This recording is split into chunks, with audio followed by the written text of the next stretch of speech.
बिस्मिल्लाहिर्रहमानिर्रहीम। अस्सलाम वालेकुम नाज़रीन, वेलकम टू आवर शो गपशप। मैं हूं आपकी होस्ट कायनात काज़मी और मैं हूं आपकी मेजबान अनम गौहर। आदाब, मेरा नाम है यूनुस खान और मैं हूं आपकी होस्ट अर्शिया हुसैन। और मैं हूं आपकी होस्ट और दोस्त सना कादिर। ओके जी, तो सर्दियां आ चुकी हैं और सर्दी के साइड इफेक्ट भी शुरू हो चुके हैं और हम सबके गले जो है वो अब बैठ गए हैं। तो आप, मुझे यकीन है कि जितने भी लोग हमें देख रहे हैं उनमें से मेरे ख्याल से 70% तो ऐसे लोग होंगे कराची के जो अपने साथ टिश्यू पेपर रखते होंगे और करते रहे। आपके टिश्यू पेपर क्या है? और आप टिश्यू पेपर के साथ करें, घर जो कर रही है ना, प्लीज टिश्यू पेपर के साथ कीजिए।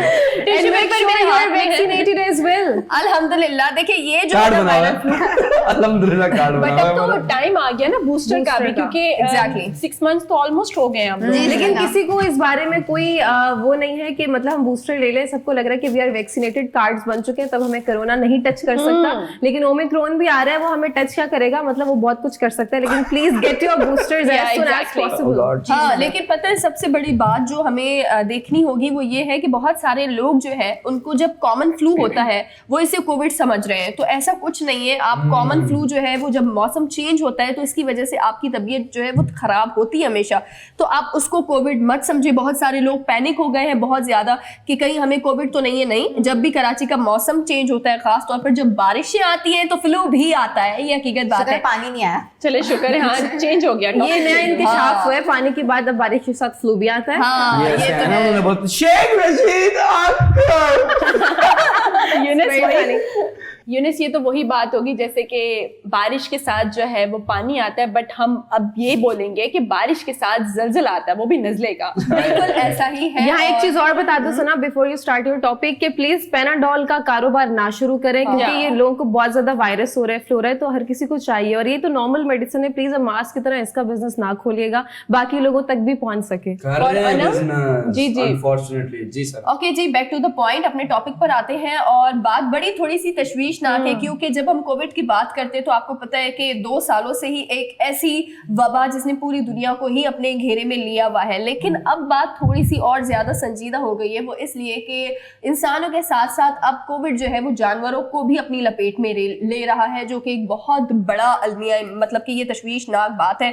अच्छा, गुज़िश्ता कुछ दिन पहले ही जो है वो मैक्सिमम सितंबर तक ये बात आई थी 2021 में कि शेरों में जो है वो कोविड हुआ है। अब वो बात इतनी ज्यादा, मतलब उस वक्त पता नहीं चल पा रहा था कि ये जो उनको जुकाम हो रहा है या जो फीवर हो रहा है, शेरों को, जी, जो टाइगर्स हैं, जो शेर हैं, उनको जो है फैमिली है पूरी। हाँ, 6 ऑलमोस्ट शेर थे जिनको, सितंबर की बात करी, सितंबर 2021 में 6 शेर थे जिनको फ्लू था, नजला था, जुकाम था। लेकिन उनको पता नहीं चल पा रहा था कि ये कोविड ही है या दीगर कोई और वेरिएंट है या कोई और कोविड का वायरस जो है वो आ रहा है या कोविड के अलावा कोई और वायरस है। लेकिन अब जो है वो वाशिंगटन के अंदर जब 9 और मजीद ऐसे जानवर जिनको कोविड हुआ, जब उनका टेस्ट किया गया तो पता चला कि उनको कोविड ही है। यानी कि अब जो है वो इंसानों के साथ साथ जानवर भी कोविड में मुब्तला हो रहे हैं। और वो कौन से जानवर है? देखिए, शेर तो एक ऐसा जानवर है जो कि बहुत सारे लोग नहीं रखते हैं बेसिकली, या तो वो जंगल में होता है या तो वो चिड़ियाघर में होता है। बाज लोग पालते भी हैं शेर को, लेकिन इस तरह बड़ी तादाद में नहीं। लेकिन अब जो जानवर जो मैं बताने वाली हूँ वो जानवर ऐसा है जिसको लोग खाते भी हैं। तो ये जी हिरन है जिसमें कोविड हुआ है। और हिरनों में आपको पता है कि जब कोविड होता है तो लोगों को बहुत ज्यादा हिरन का गोश्त खाना पसंद है, और जब हिरन में ही कोविड हो गया तो ये एक बहुत बड़ी तशवीश की बात है। अब रिसेंटली, क्योंकि जब ये गैर मुल्की मीडिया के मुताबिक जो है वो ये चीज वाज़ेह तौर पर पता चली है कि अब जो है वो हिरनों को भी कोविड हो रहा है। यानी कि उनको कैसे पता चला? उन्होंने जो है वो 360 ऑलमोस्ट जो है वो हिरनों का टेस्ट किया था, और जिनमें से 35% ऐसी हिरनें सामने आई जिनको कोविड हुआ है। यानी कि उनको जो है वो पहले तो नज़ला जुकाम फील हो रहा था, उनका नाक बह रहा था, तो जब उनका कोविड टेस्ट हुआ तो उसमें बाकायदा ये चीज़ पता चली कि इन हिरनों को जो है वो कोविड ही है। तो ये एक बहुत बड़ा अलमिया है। और लेकिन एक और रिसर्च है, उसके मुताबिक ये चीज़ वाज़ेह तौर पर पता चली है कि इंसानों से जानवरों को तो कोविड हो सकता है, लेकिन जानवरों से कोविड इंसानों को होने के अब तक जो है वो कोई सबूत सामने नहीं आया है। क्या वैक्सीनेशन लगेगी इनको जो हमें लग रही है? एग्जैक्टली कुछ ऐसा ही होगा, लेकिन बड़ी बात यह है ना कि कितने सारे जानवरों को लगेगी। मगर सनम बेसिकली जी आपकी है। लेकिन सनम मुझे ऐसा लगता है कि जब तक ये सारा सिलसिला चल रहा है और इसके टेस्ट वगैरह जब तक होंगे तो तब तक ये गोश्त खाना जो है वो आई मीन बंद कर देना चाहिए कुछ टाइम हाँ तक। ये बात तो है, लेकिन बात सारी ये आती है कि शेर हो हिरन हो, अभी तो पता नहीं और कितने दीगर जानवर हैं जो उनके टेस्ट किए जाए और उसमें भी ये पता चल जाए कि इन्हें भी कोविड हो गया है। बात खाने ना खाने की नहीं, बात है वो एक जानदार चीज है, और जिस तरह से कोविड में सांस का मसला होता है, फ्लू का मसला होता है, तो इसी तरह जो है वो जानवर भी जो है इन्हीं बीमारियों में मुब्तला है, तो उनका इलाज होना चाहिए, जल्द से जल्द उन्हें बचाना चाहिए। देखें जैसे कोविड बेसिकली जब आया तो किसी और जानवर से एक चमगादड़ में वो होस्ट पे ट्रेवल हुआ। ये अभी तक मिथ है। नहीं, जो जितना लोग बोलते हैं, डॉक्टर इमरान शरीफ जो हमारे शो में उन्होंने भी ये बोला, बाकी जो यूट्यूब पे बैठे हुए बहुत सारे थ्योरी वाले उन्होंने भी ये बोला। जहाँ तक हमें पता चाइना ने चमगादड़ खाई थी, ये हमें जितना हमें पता वो बता रहा हूँ मैं आपको कि ये चमगादड़ से ट्रैवल हुआ, फिर वो इंसान ने चमगादड़ खाया। ठीक है, I am just talking about कि जो ट्रैवल कर रहा है एनिमल्स में शायद ये होता होगा, अभी जाके हमें पता चला। क्या पता इसकी ओरिजिन बिलोंग एनिमल से देते हैं। एंड प्लस वन थिंग कि if you have notice, may be it's my observation, correct me if I am wrong, ये सिर्फ मैमल्स में हो, शायद जानवरों में जो अंडे देने वाले जानवर है उनके उनमें ना हो ये। अभी बट आप में से मैमल्स, बिकॉज़ डियर है, lions, they are mammals, right? आप में से कितने लोग ऐसा मानते हैं कि ये ह्यूमन मेड वायरस है? मैं नहीं मानता। मैं नहीं जानता। अच्छा, ऐसे इससे दस्तूर बहुत को, सारे- सवे बेनूर को मैं नहीं मानता। मैं नहीं। कॉन्स्पिरेसीज है, सबके अपने अपने डिफरेंट ओपिनियंस है, इस पे हम ज्यादा बात नहीं अब आ करेंगे। गया, मैन मेड है, गॉड मेड है, जो भी आ गया। लेकिन इसमें सबसे अजीब चीज ये है कि देखें, जो साइंटिस्ट हैं उनको ये चीज पहले से पता थी।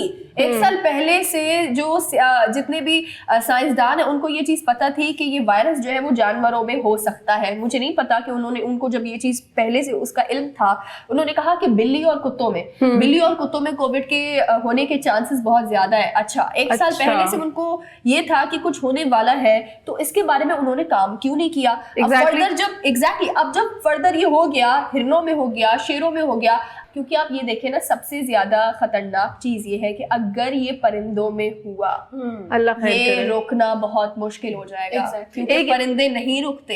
एक इंटरेस्टिंग बात है, मैं सोच रही थी कल ही बैठे हुए, मुझे ख्याल आया कि वैसे कहा जाता है कि इस दुनिया में अल्लाह पाक ने अगर कोई भी बीमारी भेजी है तो उसका इलाज उससे पहले भेजा है। ये हमने पढ़ा है बचपन से लेकर अब तक। तो मैं सोच रही थी कि वाई कोरोना वायरस के मतलब इसका इलाज, क्योंकि फिर वही बात है कि कुदरती बीमारी नहीं है, तो कहीं ना कहीं बात वही आ जाती है कि इसके बारे में कुछ भी 100% श्योरिटी नहीं है, और ना ही हम इसके बारे में कुछ अपना एक फर्म ओपिनियन रखते हैं कि हमें ये लगता है और ये यही है। मतलब जैसे जैसे वक्त बढ़ रहा है, इसके बारे में नई नई चीजों को लेके इंकशाफ हो रहा है। I'll just say two things quickly कि नंबर वन कि देखिए, मेरा ओपिनियन ये है कि अल्लाह ताला ने इंसान को दुनिया जहाँ का नॉलेज दे दिया है, अब एक्सप्लोर करो।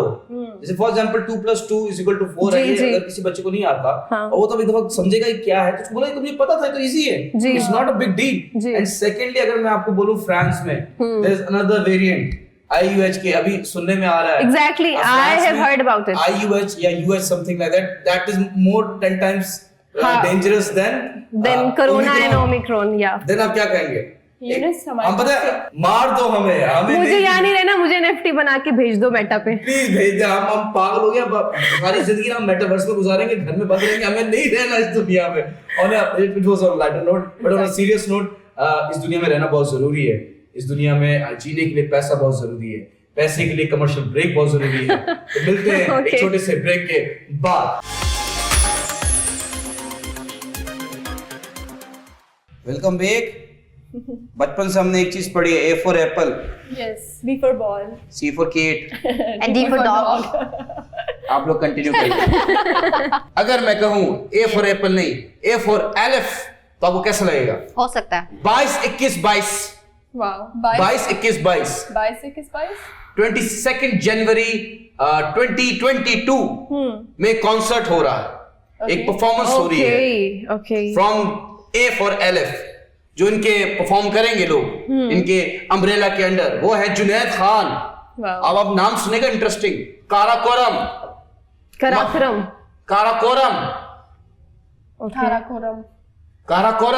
What is that? ये बैंड का नाम है। okay, काराकोरम भी है, वही है, मैं वैसे बोल रहा हूँ। ठीक है, तीसरा है मलन पार्टी, मलंग पार्टी। ओके, चौथा जी, टकटक, ये क्या खाने के नाम है, क्या नाम ये बैंड्स के नाम, मुझे समझ आ रहा है हमारे बैंड्स के नाम को हो क्या गया है। ढाबों के नाम लग रहे ये अल्टरनेट रॉक परफॉर्म कर रहे हैं, यहाँ पे सूफी म्यूजिक हो रहा है। जुनैद खान कहाँ पर रहेगा? ये आर्ट्स काउंसिल कराची में हो रहा है, तो तालियां होनी चाहिए कि एटलीस्ट म्यूजिक को ये प्रमोट कर रहे हैं। प्लस ये सिर्फ ये काम नहीं कर रहे, ये सिर्फ कॉन्सर्ट करा के पैसे लेके कमा के भाग नहीं रहे, ये एल्बम भी रिलीज करेंगे, Oh, nice. ये म्यूजिक प्रोड्यूस भी करेंगे for the people, for the young talent. और ये अभी एक नहीं है, ये पूरी सीरीज स्टार्ट करेंगे। Wow, तो very all the nice. Best for a for elif. Wow very nice. देखें, अब मैं आपको सिंपल सी एक बात बताता हूँ कि देखें, अलिफ हमारा उर्दू में पहला लफ्ज है। एलिफ क्या है? ये हिब्रू जुबान का पहला लफ्ज है। हिब्रू जुबान is the most oldest, you can say the most old language in the culture civilization of human evolution. Having said that, कि इनका जो मकसद है, a very you can say a kind mission is to promote concert का जो culture है among the youth and showcase the most talented people of Pakistan. Yes. Very nice. ये सबसे अच्छी बात है कि देखिए म्यूजिक इंडस्ट्री, आतिफ असलम, अली जफर, इसके बाद कोई स्टार नहीं आया हमारे पास। द रीजन इज कि क्योंकि आपकी जो म्यूजिक इंडस्ट्री वो बिल्कुल डाउनफॉल पे जाती रही। It's a very good step and we need to appreciate that. So A for Alif, G for good luck. Very nice, very nice. बहुत अच्छा कहा यूनुस। और इसकी एक और चीज भी बहुत अच्छी है कि देखिए, हम सब में शौक तो है म्यूजिक का सुनने का, और सब यूथ के अलावा अगर बड़े जेनरी पे भी जाते हैं, जो बड़े एज के लोग हैं, वो भी मौसीकी को बहुत पसंद करते हैं, हर तरह का म्यूजिक। यहाँ पर जो है आपके अंदर जो एक्सेप्टेंस है कि आप किसी भी तरह का जो टैलेंट है उसको प्रमोट कर सकते हैं, बशर्ते ये कि वो टैलेंट हो। अब आर्ट काउंसिल जिस तरह की चीजें करवाता है, इस तरह के इवेंट्स करवाता है, अगर आप देखें तो वो न्यू फेसेस को चांस देता है। तो हमें किस तरह से सपोर्ट करना है एज अ ऑडियंस? हम जाएंगे वहां पर और टिकट्स, मतलब ठीक है, एक बात मैं कर रही हूँ, जनरली एक बात कर रही हूँ, हम जा रहे हैं तो उन्हें फायदा ही हो रहा है, प्रमोशंस हो रही हैं, और भी आगे देखिए एप्रिसिएशन भी होती है। अगर ऑडियंस ज्यादा है तो वो जो अपनी तरफ से अच्छी चीजें करना चाह रहे हैं, न्यू टैलेंट को प्रमोट कर रहे हैं, खुद वो इस तरह से न्यू फेसेस को भी सामने लाएंगे, जैसे आपने कहा मलन पार्टी, जी, टकाटक, yes, Karakoram highway. So we need to support them. Yes, वाकई में यूनुस, ये तो बहुत अच्छी बात है। और जैसे कि हमारी कायनात ने भी एक बात बताई है कि नई जनरेशन को या नई यूथ को जो है वो मौका मिल रहा है, क्योंकि मुझे लगता है कि कहीं ना कहीं वो नई जनरेशन को ना टाइम नहीं मिलता, या उनको मौका नहीं मिलता उस जगह, एग्जैक्टली प्लेटफॉर्म नहीं मिलता उस जगह पे जाने के लिए कि वो अपनी जो है वो परफॉर्मेंस दिखा सके। और एटलीस्ट जो है वो पर्ची वाला सिस्टम यहाँ पर नहीं होगा। तो बेस्ट ऑफ लक। ये जितने भी बैंड्स जो है वो पार्टिसिपेट कर रहे हैं, तो माशाल्लाह माशाल्लाह वेरी नाइस। अच्छा, मुझे सबसे अच्छी चीज़ ये लगी कि हर रंग है इसमें, क्योंकि कहा जाता है कि मौसीकी जो है वो रूह की ग़िज़ा है। तो सबसे बड़ी my चीज़ line. है, I was about to say that. Anyways. तो सबसे बड़ी चीज़ है ये कि इसमें आपको हर रंग मिलने जा रहा है। क्योंकि Exactly. सूफी, आपने कहा कि सूफी कलाम भी इसमें होंगे, और जो मेरे ख्याल से अल्टरनेट रॉक भी होगा, फिर रॉक भी होगा, फिर पॉप भी होगा, फिर wow होगा। हर Complete टेस्ट, package. एग्जैक्टली हर टेस्ट, हर रंग आपको मिलेंगे। क्योंकि मैं हमेशा कहती हूँ कि 5 लोग अगर साथ बैठे तो उन 5 लोगों के जो रंग होते हैं, उन 5 लोगों के जो टेस्ट होते हैं, वो सबके मुख्तलिफ होते हैं एक दूसरे से। Exactly. We have such a beautiful culture. और मौसीकी, as you said, जो मुझे कहना था कि रुकी ग़िज़ा, इसमें तो कोई दो राहें नहीं है। But the major point is यहाँ पे कि this is extremely a noble cause कि आप, मतलब उसमें सूफीज़म भी है, रॉक भी, गानों का शौक तो आज भी है, गाने सुनना या मौसीकी की तरफ जो हमारी पसंदीदगी है वो कम नहीं, लेकिन क्वालिटी कंटेंट बनना खत्म हो गया है। और इतने बुरे से अजीबो गरीब से रैपर, मतलब बेतुके, सेंसलेस, यूजलेस, मीनिंगलेस, कुछ समझ में ही नहीं आता, लेकिन बनाए जा रहे हैं। और हम ही हैं जो पसंद करते हैं, और हमें उनको ज्यादा प्रमोट कर रहे होते हैं, तो उनका घर हमारी वजह से ही चल रहा होता है। लेकिन मतलब ये हम एक एग्जाम्पल दे रहे हैं, लाइक मैं तो इस तरीके का रैप नहीं पसंद करती, लेकिन ये जो कॉन्सर्ट होने वाला है, ये बहुत अच्छी, एक तरह से मैं क्या कहना चाहूँगी, अच्छा कदम उठाया उन्होंने म्यूजिक को, और क्वालिटी म्यूजिक को, लाइक सूफीज़म स्पेशली, बिकॉज हमारी जो जनरेशन है वो बहुत इन चीजों से आगे जा चुकी है, दूर हो गई है, और इसकी जो वैल्यू है उसको समझने के लिए ये एक बहुत अच्छी चीज है। आप दोनों ने मेरी लाइन चोरी कर ली। मैं कहना चाहता था कि music is the food for soul. ठीक है, आप लोगों ने ट्रांसलेशन करके चोरी किया, इट्स ओके, कभी मैं फ्रेंच में बोल दूं? हाँ, बोले। नहीं आती, लेकिन फ्रेंच बोलेगा पश्तो न निकल जाए। अच्छा, मैंने नहीं बोला। मैं आपको बताता हूँ, फ्लेमिंग लिप्स, जी, जले हुए होंठ, जलते हुए होंठ। फ्लेमिंग लिप्स एक बैंड है, ठीक है? फ्लेमिंग लिप्स एक बैंड है, इन्होंने भी कॉन्सर्ट किया है, ओकालोमा ओकलोमोलोमो। यूनुस साहब क्या कौन से बैंड्स के नाम बता रहे हैं, क्या कह रहे हैं ये मैटर नहीं करता नाम कैसा है, इन्होंने कॉन्सर्ट कैसे किया, बबल कॉन्सर्ट किया इन्होंने, सबको अपने अपने बबल में रखा। वो जो कहते हैं ना कि बबल तोड़ो उससे बाहर निकल काम करो, उन्होंने इस बात को रद्द कर दिया, बबल में बैठ के परफॉर्म किया और ऑडियंस को बबल में डाल दिया। अब पता नहीं वो जो ऑडियंस थी, मेंबर जो बबल में थी, उनके क्या हालात है ये अभी मुझे कुछ नहीं पता, लेकिन ये भी कॉन्सेप्ट है। अगर आप इस कॉन्सर्ट पे जाए 22, 21, 22 को अगर आप जा रहे हैं कॉन्सर्ट में, तो प्लीज अपना ये मास्क वास्क लगाएं, सैनिटाइजर हाथ में रखें और थोड़ा सा डिस्टेंस रखें। घुस घुस के oh my God Junaid come on I love you, ठीक है कर ले आई लव यू, लेकिन थोड़ा सा डिस्टेंस रख के, थोड़ा दूरी अख्तियार करके, मास्क लगा के, फुल न्यू नाक पे मास्क लगा के सैनिटाइजर हाथ में रखेगा और प्लीज प्लीज ख्याल रखेगा। यूनिस ये तो बहुत अच्छी बात है, आई मीन यूनिक जो है वो आप जो बात बता रहे हैं बहुत अच्छी बात है। और दूसरी चीज़ ये है कि मुझे लगता है कि अपनी जो सेफ्टी सिक्योरिटी है वहाँ पर आप ज़रूर रखें। जैसे कि आप लोगों को पता है कि ओमिक्रॉन के काफ़ी केसेस जो हैं वो बढ़ गए हैं, तो उसका भी बहुत ज़्यादा खास ख्याल रखें। मतलब इंजॉयमेंट करें बट थोड़ा सा ख्याल करते हुए। बिल्कुल ऐसा ही है। और ये जो बबल का आपने कहा कि बबल में देखिए bio secure bubble, if I am not wrong तो यही है ये है बायो सिक्योर बबल। तो ये बहुत जरूरी है। जब आप मुझे सबसे अच्छी चीज ये लगी कि किसी कॉन्सर्ट में ये चीज इस्तेमाल की गई, दैट्स रियली अमेजिंग। मतलब जो ये आइडिया है ये बहुत खूबसूरत आइडिया है, मेरे ख्याल से इसको मजीद फरोग देना चाहिए और जो दीगर जगहें हैं उन पर भी इस चीज को मतलब इतना तो लाना चाहिए। मैंने कभी ये सोचा नहीं था कि कॉन्सर्ट में ये चीज इस्तेमाल हो सकती है। देखिए आप ये जो बबल है ये पाकिस्तान में चलना थोड़ा मुश्किल हो जाएगा, बिकॉज एक बंदा अगर कॉन्सर्ट में है बबल में तो दूसरा बंदा पाकिस्तानी कहेगा जानी जगह बनाना, तो ये भी ऑफ सीन है। यानी कि यूनुस आप ये कहना चाह रहे हैं जुगाड़ी बंदे जो हैं वो ज्यादा है यहाँ पे पाकिस्तान में और बबल से बबल मिल गया तो बबले हो जाएंगे। बबल से वबा नहीं निकलनी चाहिए, बबल से बबल मिल जाए तो चलेगा। किसी और के बबल में कोई और घुस जाएगा। चले आप इस बात को बबल गम की तरह मत खींचें, आगे बात कीजिए। हाँ अच्छा, आई जस्ट वांट टू उशिया आस्क यू, आपने क्या कहा था स्टार्टिंग में कि क्या बहुत अच्छी बात है, यूनिक बात है, यूनिक बात है, बबल का रिलेट कर रही थी। अच्छा, क्योंकि मेरे समझने में जो है शायद हुआ तो हाँ यूनिक है काफी बबल का जो भी कॉन्सेप्ट है, लेकिन यूनिक है तभी तो हम न्यूज में डिस्कस कर रहे हैं, क्योंकि कॉन्सेप्ट एक महीने में, एक हफ्ते में भी कह लें लाखों होते हैं, हजारों होते हैं। हजारों कॉन्सेप्ट्स में कुछ कॉन्सेप्ट्स होते हैं जिनको बहुत ज्यादा फेम मिलती है।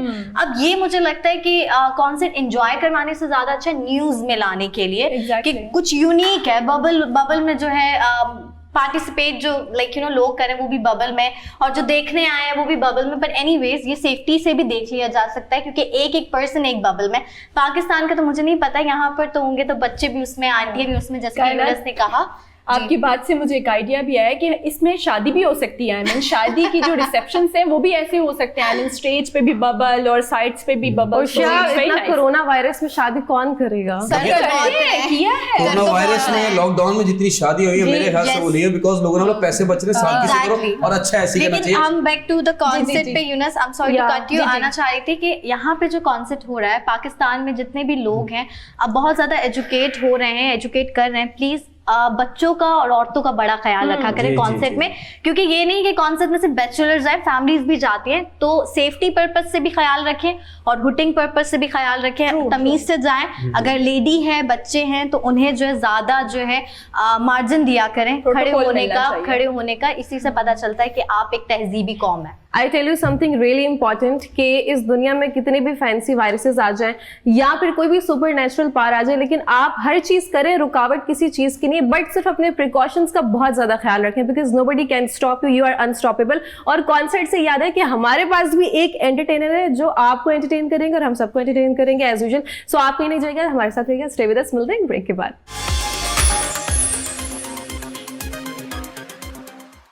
अरे सलीम भाई, ये इस तरह रात बाहर सड़कों पे गुजारना, तौबा तौबा, कितना तकलीफ दे और शर्मनाक अमल है। मैं तो कहता हूँ अपनी बीवी के पांव पकड़ के माफी मांग ले, कम से कम इस तकलीफ से तो बेहतर है ना। मतलब यार जमील भाई, आपने देखा, मतलब हमारे लफ्जों की तो कोई वक़्त ही नहीं है। ओहो, मतलब अब हम इसे पालेंगे या अपने घर वालों को? मैं तो कहता हूं आइंदा के बाद इसका फोन उठाने की जरूरत ही नहीं है। कैसा दोस्त है हमारा, ब्लडी इडियट। Welcome back. पिछले 5-6 साल से बहुत एक्टिवली काम कर रहे हैं डिफरेंट चैनल्स पे, बहुत अच्छे ड्रामास में। Please welcome Asif Khan. Very nice. कैसे ये आखिर में ये असल में थोड़ा सा मैंने इम्प्रोवाइज किया, जो आप सीन देखेंगे उसमें ऐसा नहीं है। अच्छा उसमें ये मैंने थोड़ा सा ऐड कर दिया। लेकिन ये अच्छा लगा है, बहुत अच्छा लगा है। गुस्से की एक्सट्रीम है कि दबो दो ये। असल में बड़े अच्छे हमारे आर्टिस्ट हैं इस्लामाबाद से, नूरुल हसन जी, लेजेंड, लिविंग लेजेंड। जी बिल्कुल सर। तो इस ड्रामे में मैं उनके एक दोस्त का किरदार अदा कर रहा हूं। अच्छा। जो अमूमन वो हमसे नाराज रहते हैं, कोई काम हम तो करते नहीं है। या आप असल बता रहे, कैरेक्टर बता रहे हैं? नहीं, कैरेक्टर बता रहा हूँ। वैसे तो बहुत अच्छे आर्टिस्ट जी, हैं, जी, जी। बहुत माशाल्लाह बहुत अच्छा लगा। अच्छा, आपसे मेरा एक सवाल था, आप यहाँ से बिलोंग करते हैं या आप कहीं और से? नहीं, बेसिकली मेरा ताल्लुक केपी एबटाबाद ओके वहाँ से, लेकिन बाय बर्थ मैं कराची में। अच्छा। ओके। दैट्स व्हाई आप लोग जज नहीं कर पाएंगे। नहीं, हम जज नहीं जज करते। कर भी नहीं रहे और ना हम हैं कोई जज करने वाले, लेकिन अलबत्ता आपने एक्ट बहुत अच्छा बहुत किया। अच्छा, और जो आपने बहुत इम्प्रोवाइजेशन की वो भी बहुत मतलब इंसाफ किया आपने बखूबी उस एक्ट के साथ। मुझे बताएं कि शौक कैसे उजागर हुआ एक्टिंग का आपके अंदर? इसके पीछे भी बड़ी एक इंटरेस्टिंग स्टोरी है। We would love to no.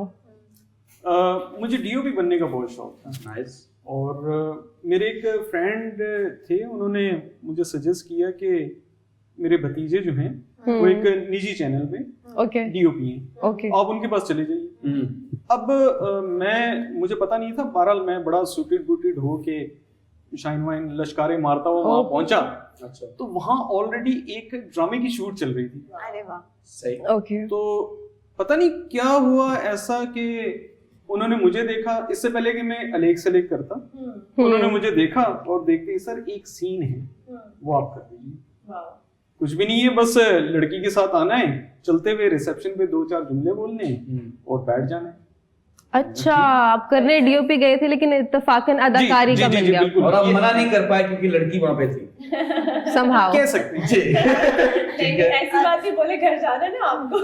नहीं, वो मैं संभाल लूंगा। ये कॉन्फिडेंस चाहिए मर्दों। क्योंकि वो यूज्ड टू हो चुकी हैं। वो जब देखती है ना सीन्स वगैरह जो भी चल रहे होते हैं टेलीविजन पे, बिल्कुल तो बिल्कुल हो जाती बिल्कुल है अभी ऐसे भी खवातीन। यकीनन वो देख के यूज्ड टू हो जाएंगी ये बात सुनकर भी। सर लेकिन मुझे एक बात बताएं कि इस एक्टिंग के अलावा और आप क्या करते हैं? फाइनेंशियल इनकम, जो सोर्स ऑफ इनकम आपकी कहाँ से आती है? मैं बेसिकली सेल्स टैक्स और अकाउंट्स को डील करता हूँ एक प्राइवेट कंपनी में। Okay, nice. Very तो nice. काफी टाइम हो गया, लेकिन ये है कि Is it manage difficult to manage? बहुत मुश्किल होता है। Two things at the same time. मेरी जो साल की जो मैं छुट्टियां जो लीव्स जी, अलाउ जी, हैं, जी।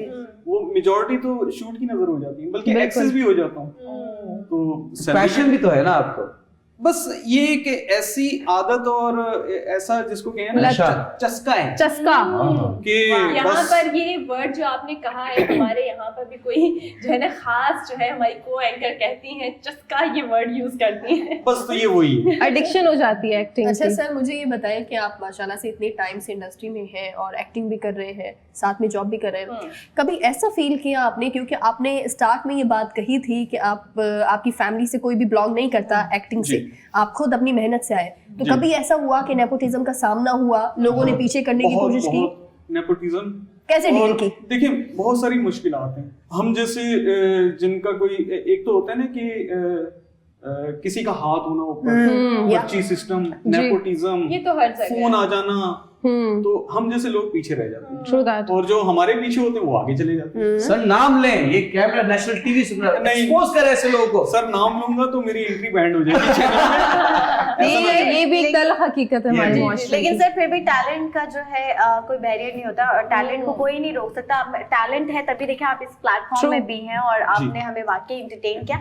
लेकिन एक सवाल है मेरा रिलेटेड टू ऐसा है कि अभी तक आपको ऐसा लगता है जब आप कैमरा के सामने एक्टिंग कर रहे होते हैं तो आपको कभी ये ख्याल आता है कि मुझे तो डीओपी बनना था या मैं अभी भी डीओपी बन सकूं, जबकि आप एक्टिंग कर रहे हैं, आप Very good एक्टर question. हैं, क्योंकि एक्टर का प्रोटोकॉल अलग होता है सेट पर और डीओपी के प्रोटोकॉल्स अलग होते हैं। तो कभी देखिए, आपका पहला सवाल तो ये था कि डीओपी बनना था, लेकिन आप एक्टिंग की फील्ड हाँ में जी जी, लेकिन बाय मैं चांस आ गया। देखिए, बाय चांस तो मैं आ गया, लेकिन मैं ये समझता हूँ कि अच्छा ही हुआ। जी जी, शायद हो सकता था कि मैं डीओपी की तरफ अगर जाता तो शायद ना बन पाता, या मेरी जो ख्वाहिश थी, जो दिल में अरमान थे, वो शायद पूरे ना हो पाते। यानी कि आप ये कहना चाह रहे हैं कि एक्चुअली आप जो है वो एक्टर बनना चाह रहे थे, बट डीओपी जो है वो एज ए फाइनेंशियली अपने आप को सपोर्ट करना चाह रहे थे। नहीं, ऐसा नहीं। मैं शुरू से ही डीओपी बनना चाहता था। ओके, लेकिन आपकी किस्मत में एक्टर बनना लिखा हुआ था और आप वो बन गए। और कुदरती तौर पे कुछ ऐसा हो गया कि जिस काम के लिए मैं गया था वो तो ना हुआ, लेकिन उसकी जगह पे ये एक्टिंग। नहीं, मुझे एक चीज समझ नहीं आ रही। आप कह रहे हैं कि आप सेल्स में जाना चाहते थे, आपको एक्टिंग का पर्ची लगी और फिर आपने डीपी वाले दोस्त के पास गए थे? ऐसा कुछ नहीं कहा, ऐसा कुछ नहीं, ये ऐसा कुछ भी नहीं। अच्छा, ऐसे भी जस्ट जोकिंग। मुझे आप बताएं कि फ्यूचर एक्टिंग का, जैसे बहुत सारे लोग जिनके पास पर्ची नहीं है, जिनके अब्बू शायद जावेद शेख नहीं है, ठीक है, जिनके अब्बू बहरोज सब्जारी नहीं है, तो वो क्या करें, क्या प्रोसीजर क्या बताएं ना लोगों को। आपने दोनों का नाम लिया है और अल्हम्दुलिल्लाह दोनों के साथ काम किया है, माशाल्लाह। लेकिन जो बच्चे नहीं है इनके राब्ता नहीं है इनके साथ, मसला ये बड़ी मेहनत और मुशक्कत का काम ठीक है। ये आजकल के लड़कियां लड़के, मैं तो उस एज ब्रैकेट से जरा थोड़ा सा आगे निकल गया हूँ, तो वो ये नहीं कहां सर, अभी भी आप यंग हैं। नहीं, देखिए फिर भी जो हकीकत है, तो अब उसमें ये है कि लड़कियां लड़के ये सोचते हैं कि आज के दिन हम परफॉर्म करें, रात को घर पे जाएं, सोएं और सुबह उठे तो एक स्टार बन जाए। सब ये नहीं सोचते, ऐसा नहीं सब होता। ये नहीं सोचते। नहीं, मेजॉरिटी, क्योंकि मैं जो देखता हूँ ना वो ये, बाकी ये है कि आपकी परफॉर्मेंस, जैसे आपने कहा, परफॉर्मेंस जो है मैटर्स, वो देखिए, पर्ची हो, फोन हो, जो भी कुछ हो, आपके अंदर टैलेंट भी जरूर होना चाहिए। टैलेंट हो और ऊपर से ये चीजें हो, फिर तो आप में मैं एक सवाल पूछ लूं। लेकिन रातों रात कुछ भी कर ले, पर्ची भी हो तो स्टारडम नहीं मिल सकता है। एग्जैक्टली। मुझे लगता है कि टैलेंट होता है तो आप कहीं पर भी होंगे, चाहे वो पर्ची लगे या नहीं लगे, बट आप जहां पर पहुंचे होंगे वहां पर एटलीस्ट आप अपनी मेहनत से पहुंचे होंगे, तो ये बहुत बड़ी बात है। और उर्शिया, एक सर, आपने यकीनन आप काम कर रहे हो इतने बड़े बड़े एक्टर्स के साथ, जिन्हें हम सब एक्टर्स मानते हैं, फैन फॉलोइंग्स है उनकी, आपने उनके साथ काम किया, लेकिन आपने यहाँ पे ये चीज नोट की होगी, क्योंकि मैं भी उसी इंडस्ट्री में काम करती हूँ। आजकल के जो बच्चे हैं, पढ़ने के बावजूद पढ़ के आ रहे हैं, फिर भी वो किसी ना किसी डायरेक्टर को असिस्ट कर रहे हैं। मैं खुद कुछ डायरेक्टर्स को असिस्ट करना चाहती हूँ, तो ये चीज भी है कि अल्हम्दुलिल्लाह पाकिस्तानी जो है टैलेंटेड है, लेकिन उनमें अक्ल भी है कि जहाँ इंडस्ट्री में मैं एक बात से डिसएग्री करूंगा। मुझे एक सिंपल सी बात बताएं, पूरी दुनिया में इंटरनेशनल ये होता है, नेटफ्लिक्स की बात करें, हॉलीवुड की बात करें, नए लोगों को लीड कैरेक्टर्स ऑफर किए जाते हैं, ऑडिशंस किए जाते हैं। हमारी इंडस्ट्री में क्यों नहीं किया जाता? मुझे बताएं, क्यों एक बहुत बड़े प्रोड्यूसर का बेटा हीरो आ रहा है, क्यों एक बहुत बड़े एक्टर का बेटा अपना स्टार्ट करता है तो हीरो से करता है? मुझे इसका बताएं, आप बताएं, ये आपका कैमरा बताएं आवाम को। तुम चाह रहे हो कि सर इसका सिंपल सा आंसर है जी, नेपोटिज्म। ओके, वाह, थैंक यू सो मच, आपने सर एक लफ्ज में मेरा जवाब दे दिया। थैंक यू सो मच, मेरी सारी मेहनत से आपने। बात आप जानते हैं, फिर भी जो है ना, आप हमारे गेस्ट को जो है परेशान, मैं परेशान नहीं कर रहा, मैं उनकी राय पूछ रहा हूँ। जैसे कि टिकटॉकर्स भी है, मुझे समझ नहीं आती जो मेन स्ट्रीम मीडिया वाले एक्टर्स हैं, वो टिकटॉकर से इनसिक्योर क्यों है? अगर उन बच्चों को या उन लड़के लड़कियों को लीड पे काम मिल रहा है, तो ये जो एक्टर्स हैं ऑलरेडी, जो स्टार्स हैं, उनको प्रॉब्लम्स क्या है ऐसे लोगों से? ये तो खैर बहुत बड़ी डिबेट है, लेकिन सर हम आपसे बहुत इम्प्रेस हुए माशाल्लाह से। आपने बहुत अच्छा जो है परफॉर्म भी किया, और आपकी बातें उसमें वाकई लग रहा था कि मैच्योर इंसान जो है, हम बच्चों को कहीं ना कहीं एडवाइस कर रहे हैं या समझा रहे हैं, बता रहे हैं। तो अल्लाह आपको कामयाब करे और ज्यादा, और एक दिन आए कि आप एक्टिंग भी कर रहे हो, डायरेक्टर भी हो और डीपी भी हो और बैठ के भी आपको देखे। नहीं जी, एक वक्त में तो एक ही काम हो सकता है। नहीं, thank you so much Asif Khan साहब, आप हमारे शो में आए, बहुत शुक्रिया। इंशाल्लाह फिर आपको वापस तकलीफ देंगे कि आप आके शो पे एंटरटेन करें। ब्रेक का जरूर, जब भी आप बुलाएंगे इंशाल्लाह ताला जरूर। बिल्कुल बिल्कुल, ब्रेक का टाइम हो गया है। बस एक बात बोल दूं ब्रेक पे जाने से पहले कि कोई भी हो, आपके अब्बू कुछ भी हो, आप स्टार्स के बेटे हो या कुछ भी हो, ये जो फील्ड है ये किसी की अब्बू की जागीर नहीं है, ये उन लोगों की है जो मेहनत करके पहुंचते हैं। तो मिलते हैं एक छोटे से ब्रेक के बाद। Welcome back. अभी हमारे पास बहुत अच्छे एंटरटेनर थे जिन्होंने आपको भी एंटरटेन किया, हम सबको एंटरटेन किया, और यकीनन आप लोगों को जितने भी रोज एंटरटेनर आते हैं या सिंगर आते हैं या जो भी न्यू टैलेंट आते हैं, आपको यकीनन बहुत अच्छे लगते होंगे। प्लीज अपने कमेंट सेक्शन में जरूर बताइएगा, क्योंकि हमें अच्छा लगता है कि जब आप लोगों के कमेंट्स पढ़ते हैं या मतलब उसके ऊपर रिप्लाई भी करते हैं तो बहुत अच्छा लगता है। जैसे कि आप लोगों को पता है कि हम हर रोज जो है आप लोगों को बताते हैं कि दिए हुए नंबर्स पे जरूर कॉन्टैक्ट करें, ईमेल्स करें, और हमें जरूर अपनी वीडियो वीडियोस, हम लोग को स्पेसिफिकली वॉइस मैसेजेस तो चाहिए, बट उसके साथ साथ हमें वीडियोस भी चाहिए कि जो आप लोगों का एक्ट है, जो आप लोगों का टैलेंट है, वो प्लीज हमें बताएं ताकि हम लोग भी जो है आप लोगों के साथ मिल सके, आप लोगों के साथ गुफ्तगू कर सकें। और कमेंट सेक्शन पे ये भी बता सकते हैं कि आपको हमारे भेजे हुए तोहफे कैसे लगे। एग्जैक्टली, हमें कायनात ये भी बता सकते हैं कि अगर आप शो में आके परफॉर्म करना चाहते हैं तो कॉन्टैक्ट नंबर पे लास्ट में कॉन्टैक्ट करें। एग्जैक्टली, आप लोगों ने बताया नहीं है कि आप लोगों को हमारे प्रेजेंस कैसे लग रहे हैं ताकि हम लोग और मजीद जो है वो बेहतरी की तरफ जो है वो जा सकें, ताकि हम चेक भी दें। कैश का सवाल है। ये तो ठीक है उर्शिया, लेकिन आज आप कौन सी खबर लेकर आई हमारे लिए? अपन को गुड न्यूज मांगता है। जी यूनुस, गुड न्यूज़ ही है मेरे पास, और मुझे लगता है स्पेसिफिकली जो है वो औरतों के लिए गुड न्यूज़ है। इसलिए स्पेसिफिकली औरतों के लिए है कि चीफ जस्टिस ऑफ पाकिस्तान जो है, आप लोगों ने हमेशा मर्द हजरात को देखा होगा, बट तारीख में पहली दफ़ा चीफ जस्टिस ऑफ पाकिस्तान एक औरत बनने जा रही है, तो ये तो बहुत अच्छी बात है। वाह वाह। और यूनुस, ये बहुत ज़्यादा आई मीन स्ट्रगल, और ये इतना इजी नहीं था सारी चीज़ें। आपको पता होगा कि जैसे कि हमारे चीफ जस्टिस ऑफ पाकिस्तान जो थे वो मर्द हजरात ही रहे। हमने काफ़ी टाइम से ये चीज़ें देखते हुए भी आ रहे थे। जैसे कि आप लोगों को पता है कि गुलजार अहमद साहब जो हैं वो चीफ जस्टिस रह चुके हैं, बल्कि अभी भी हैं, और ये आने वाले टाइम में जो है वो अपनी सीट जो है वो आयशा मलिक साहिबा को जो है वो देने वाले हैं, और ये बहुत अच्छी बात है। मुझे लगता है कि औरतों के लिए जो है वो स्पेसिफिकली बहुत अच्छा है। इनके लैंडमार्क जैसे डिसीजंस जो थे इनके बहुत ज़्यादा अहम रहे हैं। मुझे लगता है कि औरतों के लिए बात करना थोड़ा सा डिफ़िकल्ट था। जैसे कि आप किसी भी जज के सामने जाते हैं, अगर मर्द हजरात होते हैं तो कुछ भी औरत का कोई भी प्रॉब्लम होती थी तो वो मतलब हिचकिचाती थी या परेशान होती थी कि मुझे लगता है कि मैं बात नहीं कर पाऊंगी या कंफर्टेबल नहीं हो पाऊंगी। तो ये बहुत अच्छी बात है मुझे लगता है स्पेसिफिकली औरतों के लिए, क्योंकि औरत का जो है वो थोड़ा मसला अगर ज़्यादा होता भी है तो वो मर्द जो है वो गोल मोल करके जो है वो आगे चीज़ बात चली जाती है। तो पाकिस्तानियों, ओ तब्दीली आ नहीं रही है, ओ तब्दीली आ गई है। वाह लवली, बहुत सी ऐसी बातें होती हैं जो बाकी औरतें हेजिटेट होती हैं, वो जी। कंफर्टेबल फील नहीं करती। जी यूनुस, मैं Thank you for not reacting on my Imran Khan dialogue. और Thank you so much. No I reacted on Imran Khan reaction जो आपने दिया, और वाकई तब्दीली आ रही है, और रोज हम एक पे एक उनकी नई चीजें, मतलब जो भी उनकी अचीवमेंट्स हैं उनके इस टाइम फ्रेम में, वो उस पे हम बात कर रहे होते हैं। तो this is such a huge achievement कि औरत के सामने देखिए, एक औरत को औरत के साथ बहुत कंफर्ट जोन होता है, और ऐसे बहुत सारे केसेस सामने आते हैं कि अगर सामने मर्द है तो औरत जो सच है फिर उसको फिल्टर वर्ड्स में बोलती है, फिर वो बात कहीं मतलब होता है बाजुकात वो चीज वैसे नहीं डिलीवर हो पाती जो एक्चुअल में होती है। और उसके अलावा अनम, ये सिर्फ बात ये नहीं है कि एक औरत खुल के जो है एक मर्द हजरात के सामने या जज के सामने नहीं बोल सकती। मुझे ऐसा लगता है कि कानून, देखिए कानून जो है चीजें पढ़ने के बाद जो है एक अगर जज बन जाते हैं मर्द हजरात, तो एक लेडी भी इतनी एफर्ट करके वो स्ट्रगल झेल के जो है एक पोजीशन पर आई है, वो इंसाफ हो, ये तमाम चीजें हो, मर्द औरत की बात नहीं है। मुझे ये चीज पर्सनली देखना बहुत पसंद है कि एक लेडी जहां पर आप एक्सपेक्ट नहीं कर सकते मर्द हजरात के बीच में, जैसे हमने यूएन की भी बात की थी कि वो उस टाइम पे तमाम मर्द हजरात के अंदर साइमा सलीम थी जिन्होंने एग्जाम्स दिए और फिर वो 6th पोजीशन पर आए। तो ये अचीवमेंट है कि मर्दों का, कहते हैं अक्सर बड़े बुजुर्ग भी कहते हैं बेटा मर्दों का माशरा है, एग्जैक्टली आज वो माशरा औरतों का भी है। मगर जब आप इस तरह की बड़ी पोजीशन पे औरतों को देखते हैं तो रियल प्राउड, जो अंदर से बीइंग अ गर्ल प्राउड होता है, वो आप बयां भी नहीं कर सकते। एग्जैक्टली यूनुस का काफी अनप्लेजेंट रिएक्शन था मर्दों के मुआशरे पे, मैं देख रही थी उनके मगर नहीं, जैसे कि आप मर्दों की बात कर रही हैं तो उसमें मैं भी एक चीज़ ऐड करना चाहूँगी, क्योंकि मर्दों ने सपोर्ट किया तो ये चीज़ जो है वो आगे नजर आई, तो मैं ज़रूर इस चीज़ को रेस करना चाहूँगी। जैसे कि गुलजार अहमद साहब, जैसे कि chief justice of Pakistan and साबिक chief justice of Pakistan Saqib Nisar साहब ने जो है वो उनको सपोर्ट किया है, तभी इसी चीज़ के ऊपर जो है वो आगे बात चली है, और इंशाल्लाह हम लोग चाहेंगे कि वो इस सीट के ऊपर जो है वो बहुत जल्दी हमें नजर आए। अच्छा उर्शिया, मेरा आपसे ये सवाल है कि आपने कहा कि अगर चीफ जस्टिस ऑफ पाकिस्तान एक औरत बनती है तो इससे तमाम तर खवातीन को बहुत फायदा होगा, तो आप मुझे बता सकती हैं कि किस तरह से औरतों को फायदा होगा? क्या वो जो फाइलें इतनी सारी ढेर बना हुआ होता है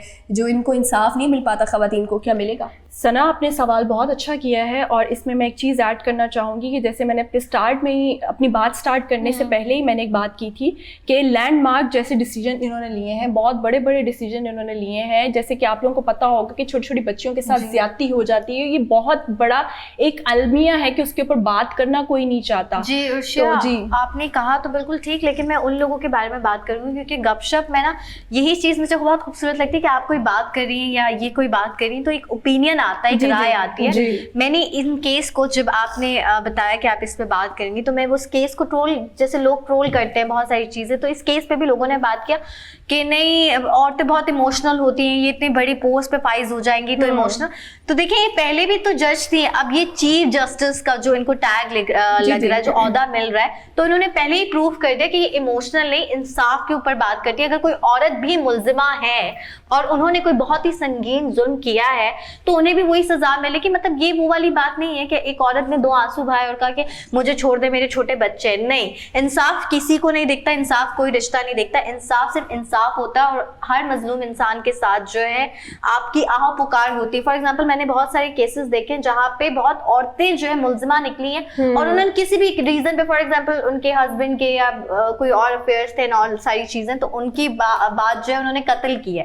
तो लोगों ने बहुत सारी रीजन दी कि भाई ये जज साहिबा जो है बहुत इमोशनल हो जाएगी चीजें। तो मेरा कहने का मकसद ये कि जब मैं ये केस भी पढ़ रही थी तो हमें तो इनको मुबारकबाद पेश करनी चाहिए और इनकी हौसला अफजाई करनी चाहिए। और जो लोग ये बात करते हैं कि एक लेडी बहुत इमोशनल होती है, लेडीज लाजमी नहीं कि एक औरत है तो वो इमोशनल ही होगी, औरत भी स्ट्रॉन्ग हो सकती है। कायनात, आपने बहुत अच्छी बात की है। वाकई में जो है वो जेंडर इक्वालिटी जो है वो बहुत बड़ी फतह है कि अगर आपने हासिल कर ली है तो ये बहुत बड़ी फतह है। हम सब की तरफ से आपको बेस्ट विशेज़ हैं कि जिस सीट पर भी आप माशाल्लाह माशाल्लाह बैठे और इस चीज़ को जो है वो बहुत अच्छे तरीके से जो है वो आप इंसाफ कर सकें। बिल्कुल ऐसा ही। Injustice anywhere is a threat to justice everywhere. तो अगर कहीं भी इनजस्टिस हो रहा है, लेकिन अपनी, क्योंकि ये अपने पाकिस्तान की अचीवमेंट की बात है, तो औरत हो या फिर मर्द हो और किसी भी उस पर डेजिग्नेशन पर वो फायज हो, हमारे मुल्क की जो अदलिया है उसका नो डाउट बहुत ही खूबसूरत निज़ाम है। अगर आप मर्द हैं या औरत हैं, जो भी हैं, यहाँ पे जेंडर की बात है नहीं। यहाँ पे ये कि अपने आप उस ओहदे से आप मुखलिस हैं, आपको जो डिसीजन लेने हैं वो आप अनबायस्ड होके लें और जिसके हक में जो भी सही है आप वो डिसीजन दें।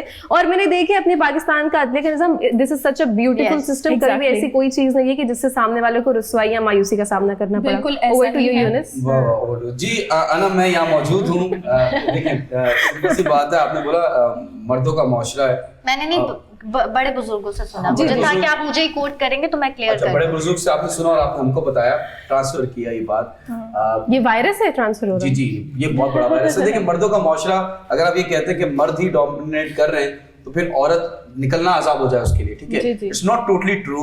हमारे मुल्क में प्राइम मिनिस्टर, पाकिस्तान की फर्स्ट प्राइम मिनिस्टर शहीद बेनजीर साहिबा जो थी वो फर्स्ट वुमेन प्राइम मिनिस्टर थी। तो इट्स ओके अगर वो चीफ जस्टिस बन रही है। First of all congrats to ma'am Ayesha. Ji. लेकिन एक चीज है कि इंशाल्लाह आई होप कि उनका नाम आया है, तजवीज किया है, तो वो बन भी जाए। उसका रीजन ये है कि 2 बार उनका नाम पहले भी तजवीज किया जा चुका है, जब साकिब निसार साहब और गुलजार अहमद साहब अभी इनकी जो है वो ओहदे में जब वो फाइज है, तो लेट्स होप कि वो बन जाए। Exactly, congrats.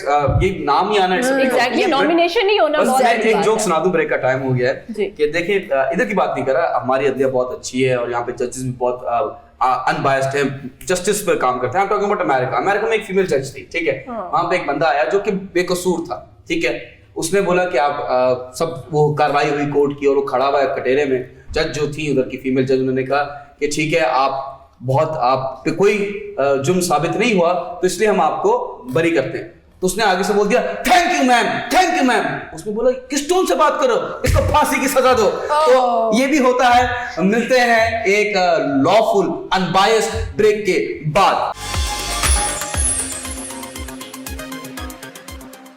Welcome back. और यहाँ पे वक्त है हमारे साथ एक बहुत ही एक्साइटिंग और रिफ्रेशिंग से वॉइस नोट का। तो चलिए देखते हैं आज कौन है और कहाँ से और क्या कह रहे हैं। अस्सलाम वालेकुम, मेरा नाम शफात है और मैं कराची से बात कर रहा हूँ। जी, मैं आपका शो बड़ा पसंद करता हूँ, आपके शो को देखता हूँ। गपशप नाम ही बड़ा ज़बरदस्त है आपके शो का। अव्वल बात है सबसे पहले तो, क्योंकि गैदरिंग्स से फ्रेंड दोस्तों में हम जब बैठते हैं तो ऐसी लैंग्वेज यूज़ करते हैं कि यार थोड़ी गपशप तो लगा लें।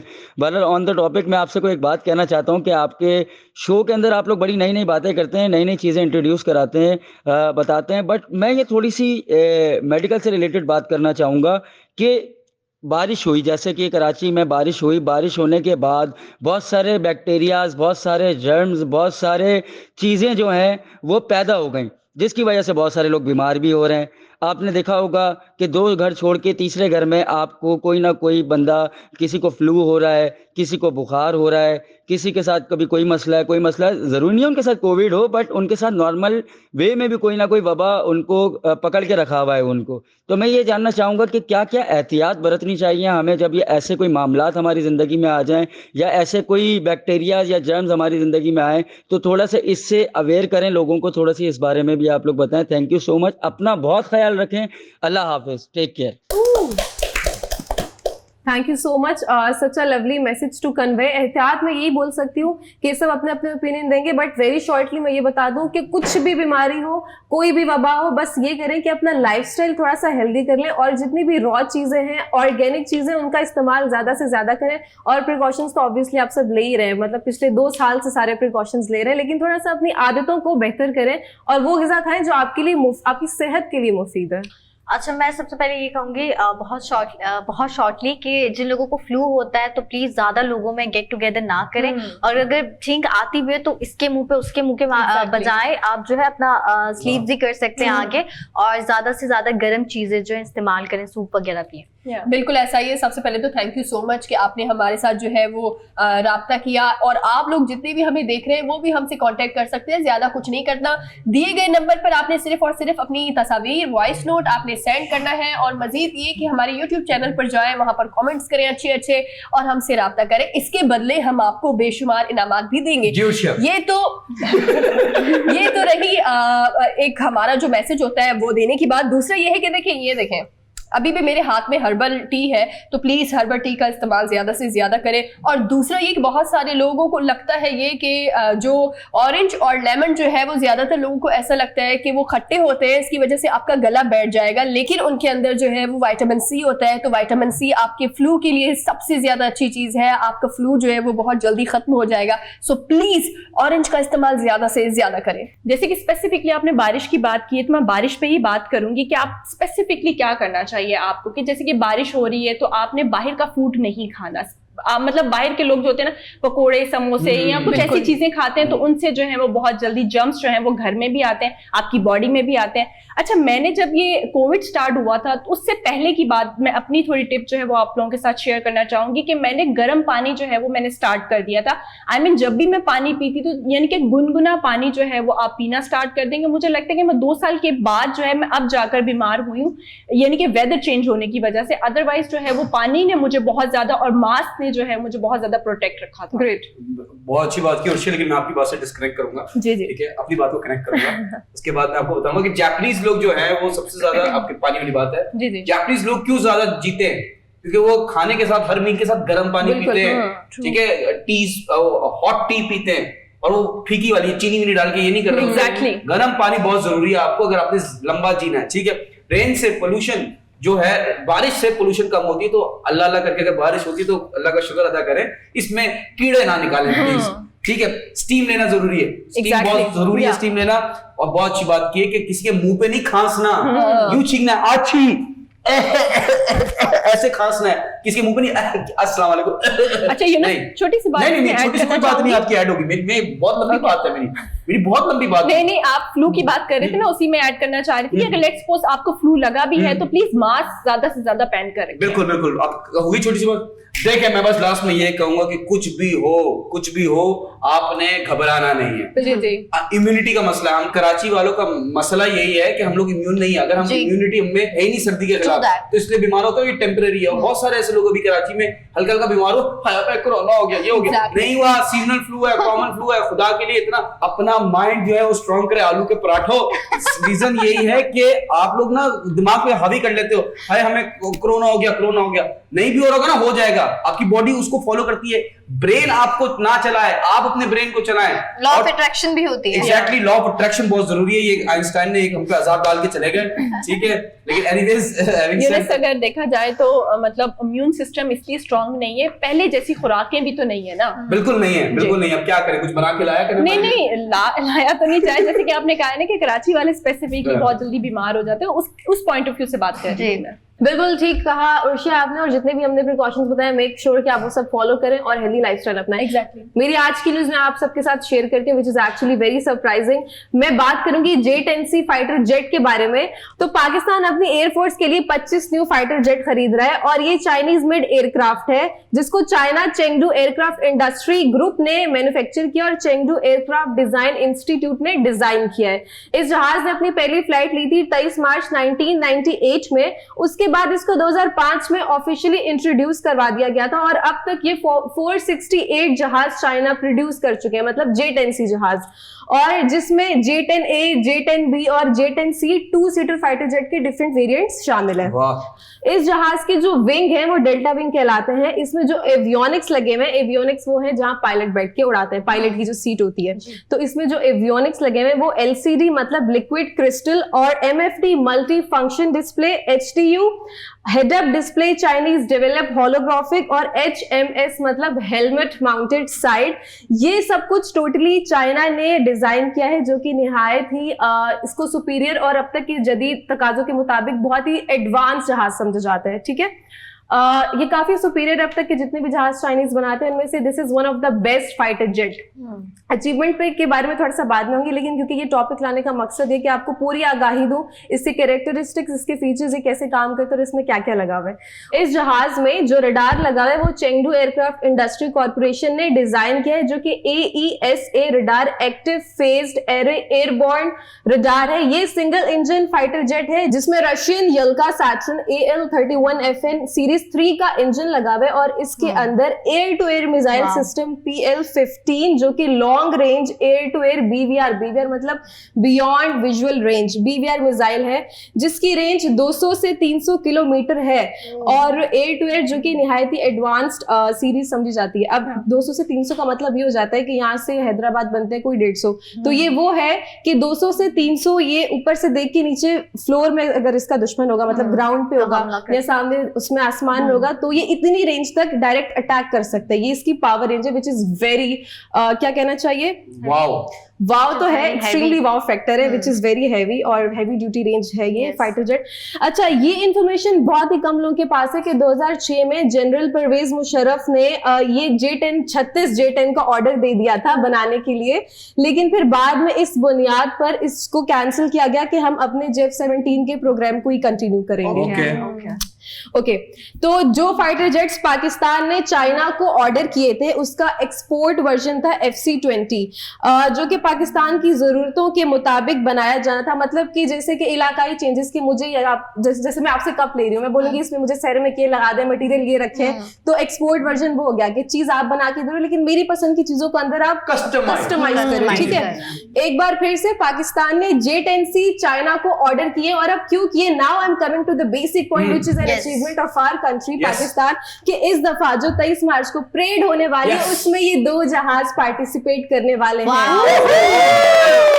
माशाल्लाह माशाल्लाह, आपने इतना बताया जहाज का, मैं बस एक चीज मेरे दिमाग में मैं तो जहाज में बैठ भी गई। जी मेरा सवाल ये है कि हमने जहाज की बात की, हमने पायलट जो कि अलीज़े शाह उनके बारे में बात नहीं की। हम बात करेंगे इस बारे में ब्रेक के बाद। Welcome back. देखिए, जब बात होती है जहाज की तो दिल चाहता है आप आसमानों में उड़े, Exactly. जो कि मुश्किल है। वैसे औरतों का तो ये आसान है कि आसमानों पे उड़ती हैं, हर बात पे आसमानों पे उड़े होती है। ऐसा कौन सी किताब में लिखा है? ऐसा कौन सी The Book of Yunus written by Yunus Khan, and I just want to say one thing.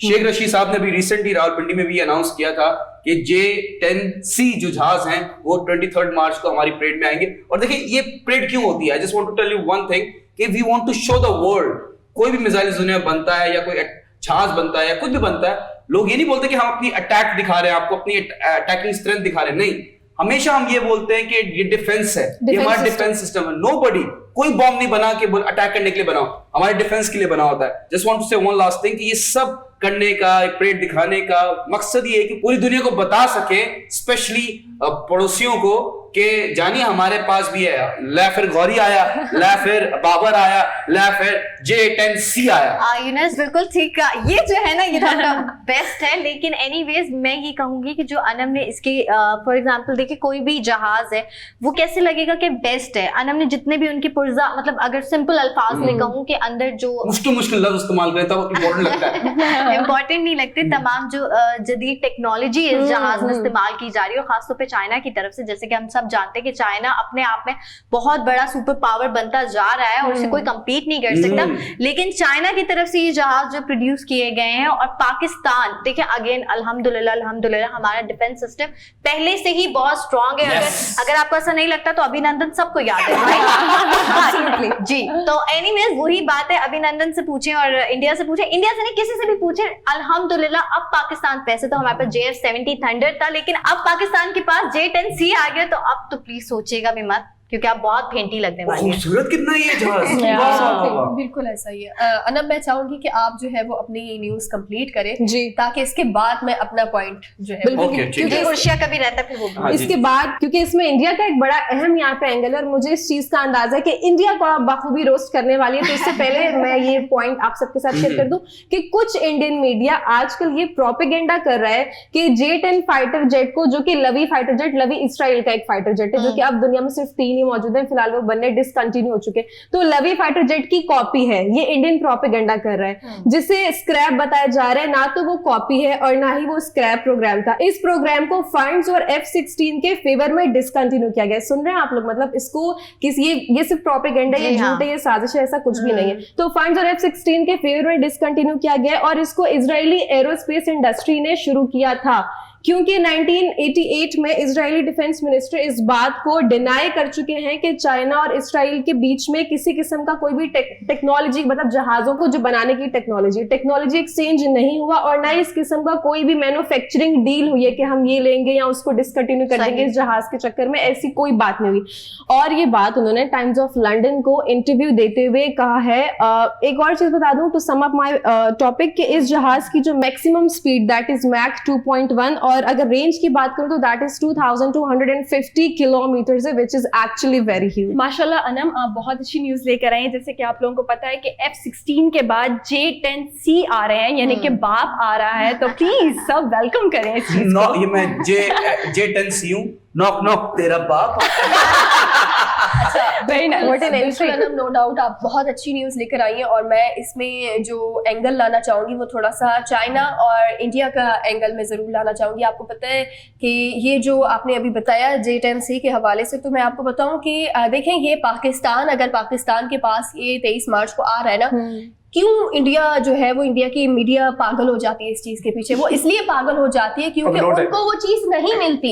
आपको पता है चाइना और इंडिया के दरमियान जो एक सर्द जंग, एग्जैक्टली जो एक चल रही है सर्द जंग, वो तो सब लोगों को ही पता है। तो इंडिया ने ये ख्वाहिश बेसिकली जाहिर की थी कि उनके कदमों में ये चीज जो है वो आ जाए, लेकिन जब उनके पास नहीं आती, पाकिस्तान के पास आ जाती है तो चिंगारियां ज्यादा उठने लगती है इस चीज की। लेकिन सना आएगी उनके पास, फेंटी तो उन्हीं को पड़ेगी। फेंटी तो नो डाउट उन्हीं को पड़ेगी। लेकिन यहाँ पर मैं कहूंगी कि जो सबसे ज्यादा इस सिचुएशन में इंडिया के बाद अगर कोई उर्शिया ने बाप की बात की ना, तो यहाँ पर कहीं ना कहीं इंडिया का बाप कोई और भी है, तो उसको कहीं ना कहीं बहुत ज्यादा मैं कहूँ कि बुरा लगने वाला है। या आप नाम लीजिए, आप अमेरिका की बात करी तो बताइए। बिल्कुल मैं अमेरिका की ही बात करी हूँ क्योंकि अमेरिका हमेशा ये चाहता है कि कोई भी तैयारा या कोई भी हथियार या कोई भी वेपन्स जो है वो हमेशा अमेरिका से खरीदी जाए, चाइना से ना खरीदी जाए। लेकिन चाइना जो है अब, क्योंकि मैंने पहले भी बताया था, चाइना जिस तरह से काम कर रहा है,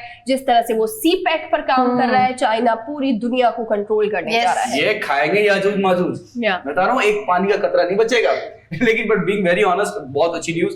एंड देखें ये बहुत जरूरी है अपना डिफेंस को हमें स्ट्रॉन्ग करना, बिकॉज हमारे चारों तरफ अभी एक जगह हम रिलैक्स हुए अफगानिस्तान की तरफ से, बट ओवरऑल सब लोग बैठे हुए थे क्योंकि ये जो एरिया है ना पाकिस्तान का, ये बहुत, क्योंकि गर्म पानी का जो देखिए सीपैक क्यों बन रहा है, बेसिकली जो पोर्ट है कराची का, अगर यहाँ पे सीपैक कंप्लीट हो गया तो I am telling you China तो टेक ओवर करेगा दुनिया को, लेकिन पाकिस्तान भी कहीं ना वजीर बन के चल रहा होगा बादशाह के साथ। तो it's a very good thing for Pakistan too. No doubt, ये बात तो है। वाह यूनुस, क्या बात की है आपने, बहुत ही खूबसूरत बात, क्योंकि तमाम जो लोग जब अचीवमेंट्स की बात करते हैं और कहीं ना कहीं आपके अंदर वो मुहिब्बे वतन, हर इंसान के अंदर, यही लोग जो कह रहे होंगे ना कि बिजली नहीं आ रही, गैस नहीं आ रही, लेकिन जब पाकिस्तानी फौज के ऊपर बात आती है, पाक फौज के ऊपर बात आती है, तो सबसे आगे खड़े होके कि हम अपनी फौज के साथ हैं। यही हमारे मुहिब्बे वतन होने की निशानी है। आज एक ऐसी न्यूज है मेरे पास, जो लोग, मैं कहती हूँ इस न्यूज को कोई कवरेज दे या ना दे, मेरी अपने अंदर की ये बात है। मैं एक पाकिस्तानी होने के नाते, और क्योंकि मैं एक ऐसी फैमिली बैकग्राउंड से भी ताल्लुक रखती हूँ कि जहाँ पे मैंने वो कुर्बानियां देखी हैं अपने,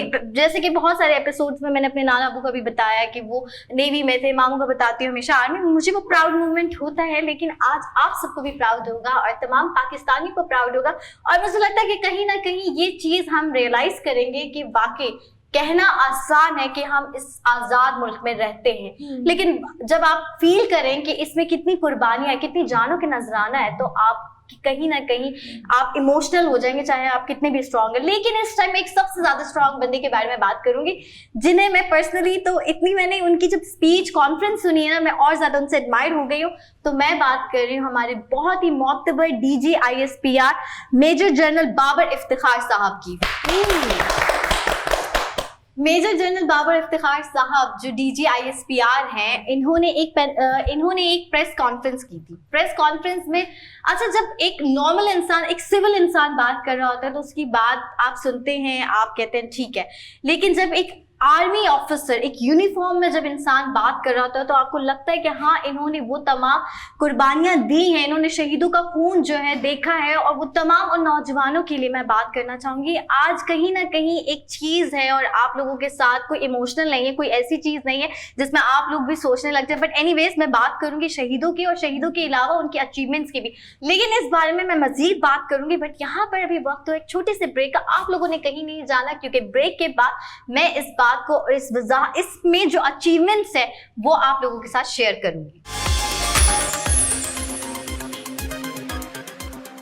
वेलकम बैक। जैसे कि अचीवमेंट्स की बात मैंने कहा था पहले, उससे मैं शहीदों के बारे में बात कर रही थी कि जो अपनी जानों का नजराना हम लोगों के लिए देते हैं ताकि हम चैन से सो सके। लेकिन आज मैं आपको बताऊंगी कि जो हमारी DG ISPR major general Babar Iftikhar sahab ने कॉन्फ्रेंस में कहा था, उन्होंने कहा था कि अब पाकिस्तान में दहशतगर्दी नहीं होगी, क्योंकि हम किसी भी दहशतगर्द को अलाउ नहीं करेंगे कि यहाँ पे फिरकावारियत दहशतगर्दी हो या मस्जिद में ब्लास्ट हो, बच्चों की स्कूल में ब्लास्ट हो, ऐसा कुछ नहीं होगा। और अब सख्त से सख्त इकदाम जो है उठाए जाएंगे, ये उन्होंने कहा था कॉन्फ्रेंस में। लेकिन उन्होंने करके दिखाया एक, मुझे पता नहीं क्यों पर्सनली होता है कि किसी की भी डेथ की न्यूज जब आप शेयर कर रहे होते हैं तो आप अफसोसनाक, आप अफसोस करते हैं, बट जब दहशतगर्द जो मासूमों की जानें ले रहे, औरतों की, बच्चों की फिरकावारियत दहशतगर्दी कर रहे, तो ऐसे जो इंसान अपनी इंसानियत खो बैठे हैं, ऐसे इंसानों की डेथ पर मैं ये कहूंगी कि मुझे इसलिए फख्र है कि हमारे मुल्क में जो है अब अमन हो रहा है। और DG ISPR ने बताया है कि 6 दहशतगर्दों की, जैसे पहले तो उनकी जगह की मालूमात की, वहां पे ही मैं बताऊंगी कि ये मैंने बात क्यों की। 6 दहशतगर्दों का जो है काउंटर टेररिज्म डिपार्टमेंट ने ना, इस फोर्स ने पता लगाया कि वो वहां मौजूद है, और जैसे ही गए फौरन कार्रवाई की और उन्हें हलाक कर दिया। इसी में एक बहुत ही खतरनाक दहशतगर्द है जिसकी सर की कीमत 20 लाख रुपए थी, और वो भी इस कार्रवाई में हलाक हुआ है। साथ ही साथ मैंने ये बात क्यों कही कि काउंटर टेररिज्म जो डिपार्टमेंट है, इन्होंने इत्तला दी। देखिए, ये चीज है कि अब पाकिस्तान के पास माशाल्लाह से हम सब जानते हैं कि F-16 है, JF-17 थंडर है, हम भी ड्रोन हमले कर सकते हैं, हमें भी पता चले कि इस बिल्डिंग में दहशतगर्द है, लेकिन हमारी फौज ये नहीं करती है। अमेरिकन फौज नहीं है कि ऊपर ड्रोन हमले करके नीचे मासूमों की भी जाने ले लें कि हमें शक था और बाद में हम सॉरी। यहाँ पर हमारे फौजियों ने DG ISPR ये बात कहते हुए बहुत प्राउड से उन्होंने ये बात की थी प्रेस कॉन्फ्रेंस। मैं तमाम उन लोगों से कहूंगी कि अगर आप चाहें तो उनकी प्रेस कॉन्फ्रेंस भी देखें। वो जो रोब था, वो जो दबदबा था, उससे देख के मुझे और ज्यादा एक हौसला और एक जोश मेरे अंदर आया कि मैं प्राउड टू बी पाकिस्तानी कह सकती हूँ। Yes. कि हमारी जो फौज है यूनुस, जब उन्हें पता चला कि दहशतगर्द है तो वो खुद वहां गए कि एक भी मासूम बच्चा या एक भी मासूम औरत या एक भी मासूम शख्स ना हो, और उन्होंने जाकर वहां पे पूरे एरिया में जाकर जो फोर्सेस और तमाम जो मासूम लोग थे उन्हें निकाला और दहशतगर्दों पे हमला किया। इसमें बहुत अफसोस के साथ कि हमारे भी 4 जवान जो है शहीद हो चुके, बट उन्हीं की जानों का नजराना है जो आज हम इस मुल्क में इतनी आज़ादी के साथ सांस ले रहे हैं। ट्रू, हकीकत बात है। और देखिए इसमें तो कोई भी दोहराया नहीं है कि DGISPR जब भी प्रेस कॉन्फ्रेंस करते हैं तो बेबाक उनका अंदाज़े बयां होता है। जिस तरह से अच्छा उनका जो अंदाज़े बयां होता है, दुश्मन वहीं पर जो है वो चारों खाने चित हो जाते हैं जब वो अंदाज़े बयां अपना रखते हैं प्रेस कॉन्फ्रेंस में। लेकिन यहाँ पर मैं एक अजीब सी भी बात लाऊंगी, हमारे जो सहाफ़ी हैं वो भी मैं कहूंगी कि क्या सहाफ़ी हैं आप लोग, सीरियसली। मतलब उन्होंने जब ये प्रेस कॉन्फ्रेंस थी तो एक सहाफ़ी ने हमारे DGISPR से सवाल पूछा, ये इसी से मुतल्लिक है इसलिए मैंने ये बात लाई सामने से कि आगे से सहाफ़ी ने पूछा कि सर कोई डील होने जा रही है, आप समझ रहे हैं जिस डील के बारे में बात कर रहे हैं कि सर कोई डील होने जा रही है क्या। तो आगे से उन्होंने बड़ा बेबाक जवाब दिया, उन्होंने कहा कि देखें हमारी तरफ से तो कोई डील नहीं होने जा रही, और अगर डील होने भी जा रही होगी तो सबसे पहले हम ही बताएंगे। तो ये जो उनका जवाब था वो बड़ा बेबाक था। तो ये जो कुछ लोग हैं जो ये बातें ला रहे थे डील की, तो वहीं पर मेजर ने जो है वो वहीं पर ये चीज़ भी साफ कर ली कि कोई अब डील नहीं होने जा रही। लेकिन बैक टू द पॉइंट आएंगे वापस कि जैसे हमारी कुर्बानियाँ है, देखिए हमेशा से ही हमारी जो पाक फौज है, सबसे पहले तो पाक फौज जिंदाबाद। पाक फौज हमेशा से ही जो है उन्होंने जो कारकर्दगी की है वो कहीं भी जो है, मतलब आप ऐसा नहीं कह सकते, आप किसी भी इदारे के बारे में आपको शक होगा, किसी भी इदारे के बारे में आप दोहराए रखेंगे, लेकिन हमारी जब फौज के हवाले से बात आती है ना तो हम यकजा होकर कहते हैं कि यस हमारी फौज अल्हम्दुलिल्लाह ऐसी है कि आज हम यहाँ पर आज़ादी के साथ कोई भी बात कर रहे हैं। Proudly we can say, Exactly. yes, proudly we can say। और मैं ये बता दूं कि आज से 5-6 साल पहले पाकिस्तान बहुत ही खतरनाक मुल्कों में शुमार किया जाता था, लेकिन अब हमारे माशाल्लाह से पाक फौज के जवानों की वजह से अल्हम्दुलिल्लाह हम कह सकते हैं कि हमारा मुल्क पुरअमन मुल्क है। बेशक। तो पाक फौज का वैसे भी कोई सानी नहीं है, और उनकी कारकर्दगी के जितने भी वाकयात हैं वो तो हम आए रोज सुनते ही रहते हैं। कुछ भी हो, सर्दी गर्मी खिजा बहार, उनका एक ही मिशन है कि हमें आराम और सुकून पहुंचाना। जिस तरीके से वो ये चीज़ देखते हैं, मेक श्योर करते हैं कि हमें कोई हार्म ना पहुंचे, और अपनी जिंदगियों को रिस्क में डाल के जिस तरीके से वो हमें सेफ एंड सिक्योर रखते हैं, ये वाकई बहुत बाहिम्मत बात है। और ये मुझे नहीं लगता कि हर इंसान में ये वाला जज्बा और हुनर होता है, इसीलिए पाक फौज के सभी जवानों को सलाम। जी अनम, बिल्कुल ठीक कहा आपने। इंटेलिजेंट बेस ऑपरेशन था।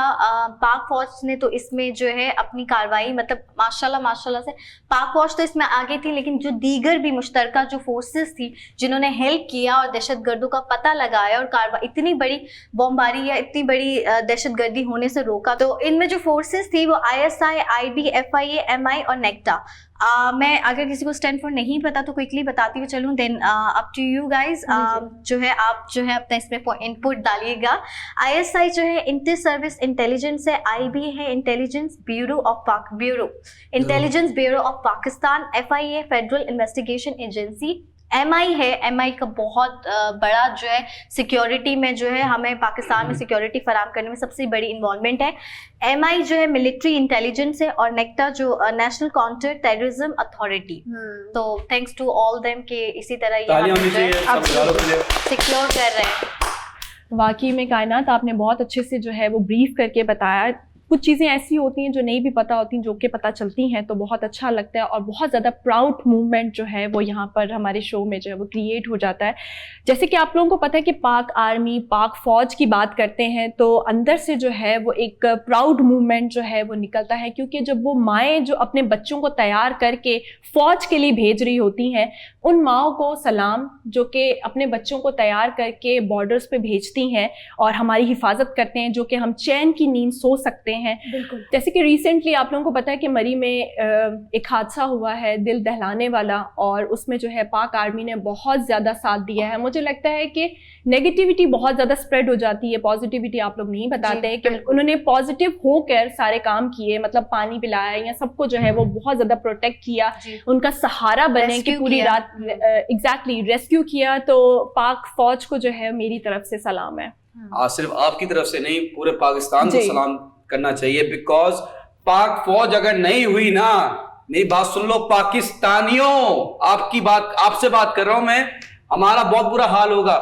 कुछ भी होता है, नेचुरल डिजास्टर होता है, जो आप कहते हैं कि मैं इस गवर्नमेंट की बात नहीं कर रहा, प्रीवियस गवर्नमेंट पे चले जाएं आप, ठीक है, कुछ भी डिजास्टर हुआ, कुछ भी, लोग पानी में फंसे हुए हैं, फ्लड्स आ गए, पाक आर्मी आके बचाती है इस मुल्क को।